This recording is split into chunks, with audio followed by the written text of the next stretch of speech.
Three Texas lawmakers are trying to get two American teenagers out of a radical Pakistani Madrassa, or religious school. The boy's Pakistani father wants them there. Their American mother wants them back in the U.S. Joining us live to talk more about this is West Harris County Congressman Mike McCaul, who has just returned from Pakistan. Good morning, Congressman. Good morning. What roles are these madrassas playing, first of all, in shaping young minds there? Well, let me first say what an honor it was to spend the 4th of July weekend with our troops in Afghanistan and then in Pakistan. These madrassas are religious schools, very extreme, sort of seminaries for jihad, if you will. There are about 20,000 of them in the country of Pakistan.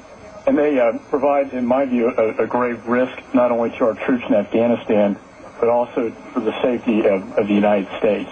Many say they polarize the religious communities as well. Well, they do. They teach hatred of the United States, a very radical form of Islam. We know that there are many students being brainwashed a generation, and my biggest concern is that we have evidence that there are Americans in these schools. Now, what is the status of that particular case with those two American teens? We met personally with President Madrassa. I presented the case to him that we had several Americans that we personally knew were in one of the most radical madrassas in Pakistan. He has a policy to exclude foreigners, including Americans, from his schools. Obviously, this is not being carried out very well. He assured us, as did the U.S. ambassador to Pakistan, that they were going to look into it and return these children to the United States as soon as possible. But this raises the bigger question in terms of how many more Americans and boys and girls do we have in these madrassas who are being brainwashed, who have legal documents to come back into the United States. And I believe it's their plan to recruit Americans from the United States, train them in these madrassas, where then they go into Al-Qaeda and the Taliban, potentially coming back to the United States.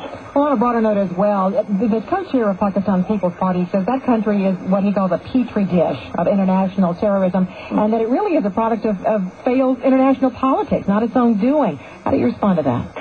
Well, they have a lot of problems. I think the biggest problem in Pakistan is what's called the tribal area.